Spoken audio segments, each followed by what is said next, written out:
Good late summer Saturday morning, everyone. And welcome to another installment of Angels, Demons, and Gods of the New Millennium. Uh, Today we're going to talk about Kabbalah. The reason I had these out, this is our tarot deck, Tarot of Ceremonial Magic, uh, which this beautiful new edition has been recently uh, released after many years of being out of print, and I've just been informed that they printed up a lot of new ones, but that they're getting ready to do even another edition because happily they've pretty much sold out the first edition of this. The reason I'm bringing it up is because I know some people are collectors of these things, and they like people like to have uh, a collection of the very first edition of things, and so a second one edition is coming up, and soon this first edition will be sold out, and there will be some changes and additions uh, and little changes to the new cards and things like that will be added uh, to the second edition. So of course I'll want you to buy that edition uh, as well. But if you are a collector of such things and hold on to first editions of things, you might want to avail yourself of getting an edition of this one before there are none left. And you can go to Magical Omaha uh, to make sure that you get the first edition of this thing. So that being said, I'm going to begin chapter 2 uh, of Kabbalah Zen of the West, or I mean, Angels, Demons, and Gods of the New Millennium. And chapter 2 is Kabbalah, Zen of the West. Is this kosher? And it's a long chapter, so we're going to do it in several installments. We'll still be on it tomorrow, at least. And I'd like to remind everybody that I wrote this. This book was published in 1997, and that I had begun work on it even before that. So remember, this is a much younger Lon Milo DuQuette writing these essays. And for instance, after I wrote this chapter here, uh, I've I've invented Rabbi Lamed Ben Clifford. I've written Chicken Kabbalah. I've written Son of Chicken Kabbalah. Uh, I've uh, uh, I've researched and written many other books. So this is you're getting a peek at young Lon Milo DuQuette in some of these chapters. So that being said, Kabbalah Zen of the West. Is this kosher? The little title page epigram. The way that can be told is not the constant way. The name that can be named is not the constant name. Lao Tzu, the Tao Te Ching.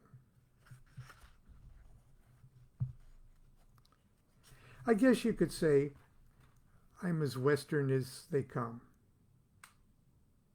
I was born in Long Beach, California in 1948 to parents of mixed European and Native American ancestry. Nourished on white bread, meat, and potatoes, and raised to manhood on the fertile plains of eastern Nebraska, where I was anesthetized by the ambiguous tenets of Methodism. I was in my late teens before I ever met a Jew, an atheist, or a person of color. I married my high school sweetheart at age 18, just in time to turn on, tune in, and drop out to the sylvan glades of southern Oregon. As did so many others of my generation, I found myself in unqualified rebellion against the institutions and philosophies that I believe to be both the source and the perpetuators of the world's ills. I embraced political radicalism and vegetarianism with equal zeal, and casually discarded the faith of my fathers without debate, regret, or hesitation. With youthful abandon, I wiped my slate clean and naively challenged Providence to ruthlessly suckle me on pure truth. It was inevitable that something would fill this spiritual void. And paradoxical as it may sound, my rejection of all things old and obsolete did not discourage me in the least from exploring all things extremely old and extremely obsolete. I was strongly attracted to Hinduism and Tibetan Buddhism, with their scientific, anal retentive approach to self-illumination. But I was most taken with the profound simplicity of a little book of less than 100 pages, Lao Tzu's Tao Te Ching. This ageless classic of Chinese wisdom spoke to me of a nameless way of action by inaction, of being by not being, paradoxes of logic and behavior only achievable by one who has transcended all desires, ambitions, and ego. From the well of the Tao Te Ching, Confucius drank deep, clearly basing his marvelous commentaries on the I Ching on his interpretation of the text. Up to a point, Tao may be interpreted as reason, or more accurately, the inscrutable components of thought which allow us to grasp the reality behind all we perceive. In a world of shifting, illusionary forms, the singular reality is a certain whatever it is that obliges us to connect the menagerie of illusions that we mistakenly perceive as objective reality. The Tao is said to be unknowable because we cannot directly comprehend this whatever it is, because the thinking process itself gets in the way. Everything we think we know about anything results from our ability to observe its behavior through a series of consecutive movements. For this reason, the Tao is called the Way, and is said to reside in the motion rather than that which is moved. To apply the principles of the Tao to one's personal life is an extremely subtle task, and especially suited to the calm rationality and introspective temperament of the Oriental psyche. Now, I apologize if this sounds patronizing. And nowadays, the use of Oriental is sort of archaic. So I apologize for young Lon for using that term inappropriately. Human diversity should be celebrated, and no one's sensitivity should be bruised when I observe that the approaches to spiritual enlightenment that characterize the spiritual sciences of the East encourages the individual to turn inward, to discover the true nature of self and God. Conversely, the Western tradition encourages the devotee to seek externally for the answers in scripture and ritual, priestcrafts, and a prayerful appeal to a God outside of oneself. Now, for many years, I believed the Eastern approach to be superior.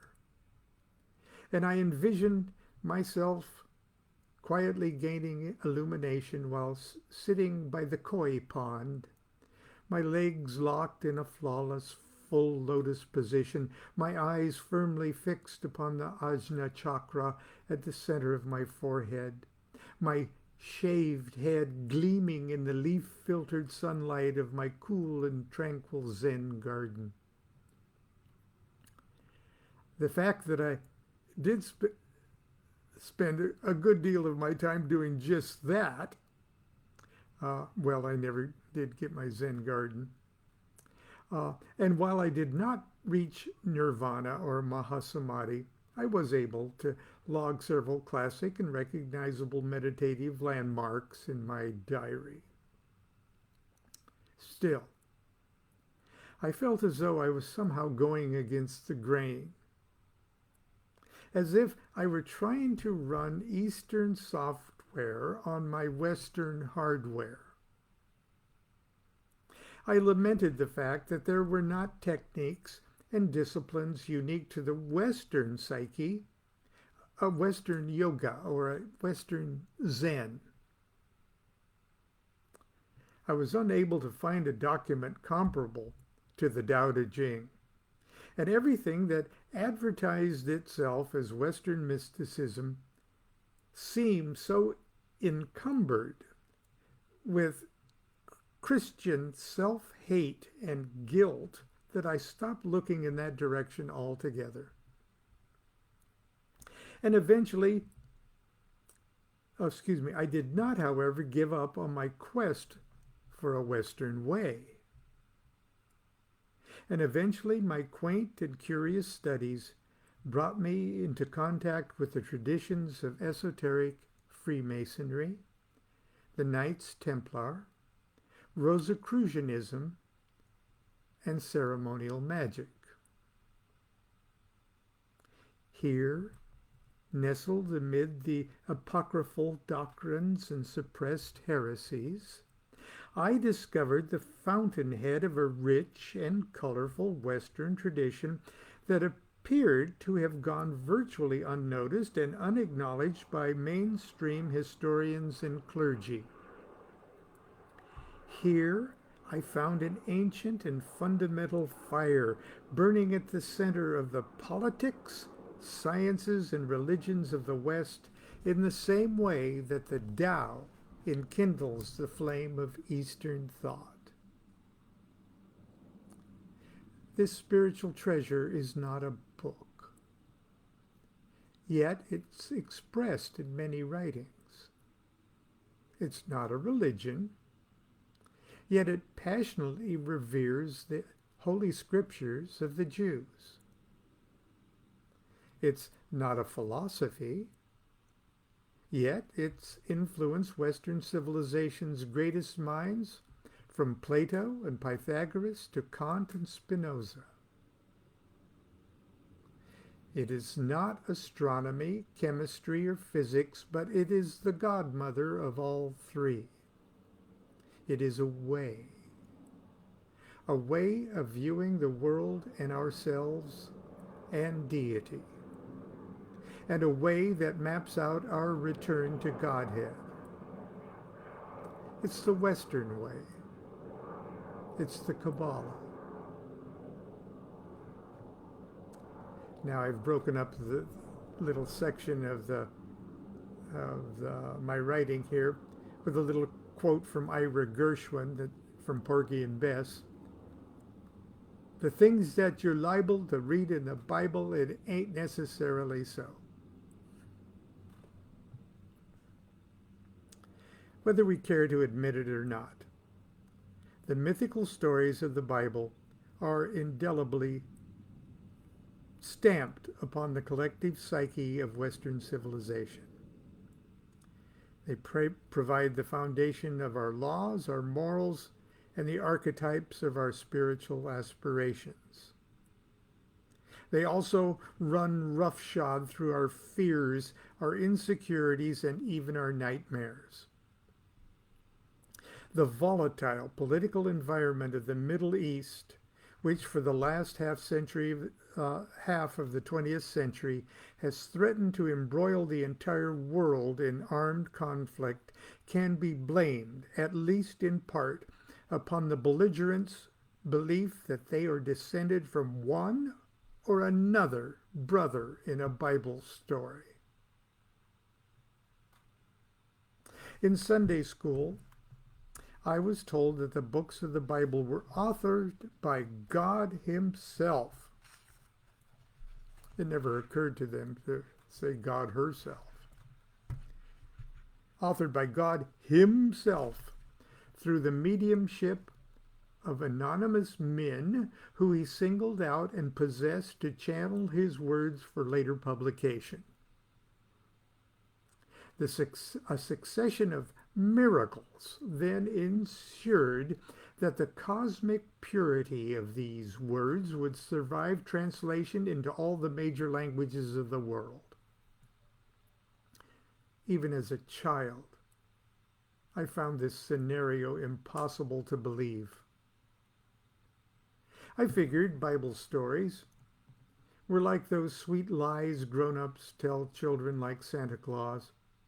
I was sure sooner or later my elders would tell me the truth about God and the Bible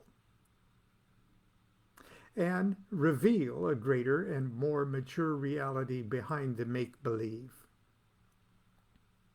As I grew older, it became painfully obvious that these people were oblivious to any greater truth, and that some of them actually believed this nonsense. The fact that my Bible-thumping role models repeatedly use the Word of God to justify war, child abuse, anti-Semitism, racial segregation, and a litany of other foul bigotries eventually compelled me to reject the God of Abraham and eye all things biblical with bitter cynicism.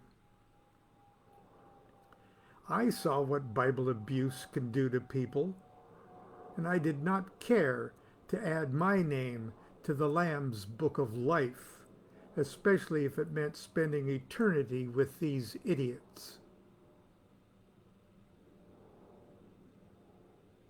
Actually, I use the word dolt.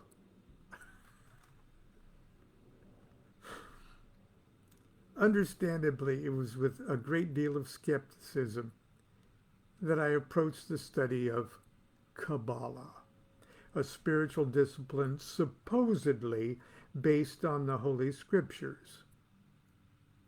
But approach it I did, and perhaps because I was haunted by a childish dream that there might be hidden wisdom buried in these crude and violent stories of desert bullies, lecherous goat herders, and murderous kings.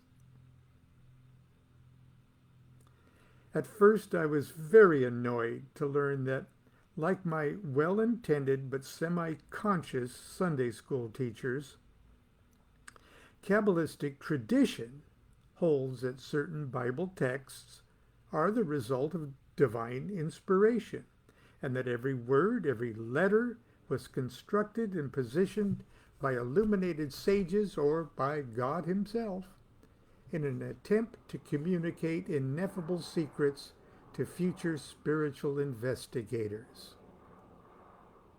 However, as I delved deeper into the primitive text, I discovered what appeared to be the elements of Egyptian, Persian, Vedic, Neoplatonic, and even Gnostic cosmology expressed as though they were scholarly elucidations of Bible verses. These commentaries espoused a radical spiritual, these commentaries espoused radical spiritual doctrines that could hardly be interpreted as Orthodox Judaism. Heresy has always been a serious matter for pious Jews, but still, there it was, right in front of me, a quasi-monotheistic rendition of the greatest mystical hits of the pagan world. Apparently, as long as the Holy Scriptures were used as the springboard for discussion, the founding fathers of Hebrew mysticism were free to soar to wondrous and technically heretical heights. When the members of the Yoruba tribe of West Central Africa were brought as slaves to the New World, they continued to worship the great pantheon of spiritual beings of their homeland. However, for their own safety, they disguised their orishas as saints and divine personages of Roman Catholicism. The result is visible today as Brazilian candomblé and other popular sects. Likewise, during the years the doctrines and disciplines of Kabbalah were forming, the Jews were also slaves held captive in the city-states positioned at the crossroads of the world of commerce and ideas. Instead of veiling their religion in the images of their captors, as the Yorubas would do centuries later, it appears the Hebrew mystics did just the opposite. They embraced many of the new ideas and concepts of their masters, then masked them in the terminology and the images of traditional Judaism. Kabbalistic thought is profoundly different from that of rabbinical Judaism, except, of course, Rabbi Lamed Ben Clifford. I didn't write that at the time. I just stuck that in just now. Most striking is the doctrine that the God of exoteric Bible stories, the possessive, vengeful poster child for abusive fathers, isn't really the supreme being at all.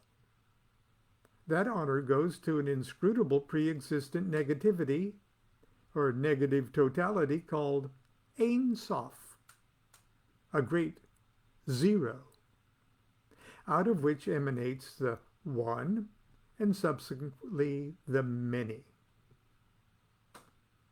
This concept parallels the creation ceremony or scenario of Vedic and Buddhist cosmology, not to mention the Big Bang of modern physics. Although there are some who would disagree with me, I believe that the Kabbalah's relationship to the Bible and Judaism is essentially no more sectarian than the riddles of a Zen master's koan. It is completely irrelevant whether or not one believes there is any intrinsic holiness in the Holy Scriptures. Truth is truth. And if truth is universal enough to deserve its capital T, then it can be found everywhere, in everything. Now, if I believe that a student of Zen can gain enlightenment by meditating upon the essence of horse manure until the Buddha nature reveals itself therein, then I'll have to concede that a student of Kabbalah can reach illumination by dissecting and analyzing words and phrases of the Bible. Both achieve the same end, but by radically different techniques. The Eastern mystic stills the body and mind, systematically stripping away the illusionary veils of sensations, desires, and ego until something snaps. The mind is transcended. Profound emptiness is achieved. And suddenly the distinction between the perceiver and the perceived disappears. Conversely, the kabbalist bombards the mind, drawing parallels and correspondences between absolutely everything and absolutely everything else, until there is no anything else left. And then eventually something snaps. The mind is transcended and profound fullness is achieved. And suddenly the distinction between the perceiver and the perceived disappears. In his masterpiece, Liber Aleph, the Book of Wisdom and Folly, Aleister Crowley describes the goal of this mental yoga as he addresses his magical son. Quote, "Do thou study most constantly, my son, in the art of the Holy Kabbalah. Know that herein the relations between numbers, though they be mighty in power and prodigal of knowledge, are but lesser things. For the work is to reduce all other conceptions to these number, because thus thou wilt lay bare the very structure of thy mind, whose rule is necessity rather than prejudice. Not until the universe is thus laid naked before thee canst thou truly automatize it." I'll spell it for you if you'd like. Anatomiz, automatize it. "The tendencies of thy mind lie deeper far than any thought, for they are the conditions and the laws of thought, and it is these that thou must bring to naught. In order to reduce all conceptions to those of number and lay bare the very structure of the mind, Kabbalists utilize a number of techniques, including the employment of divine numerology, known as gematria, a shorthand system known as notarikon, and a cryptographic exercises of Temura. In the space permitted, I will try to describe the basic principles of these techniques. And that is something I'm going to have to start tomorrow. I hope you're enjoying Angels, Demons, and Gods of the New Millennium. And will be with us for another Sunday. Wow, it'll be Sunday again. It's like the weeks are just whizzing by here. Thank you so much for being part of my morning and being part of my life. And I hope you're enjoying my work here. Until tomorrow, continue to be good to yourself and be good to each other. Do what thou wilt shall be the whole of the law. Love is the law, love under will.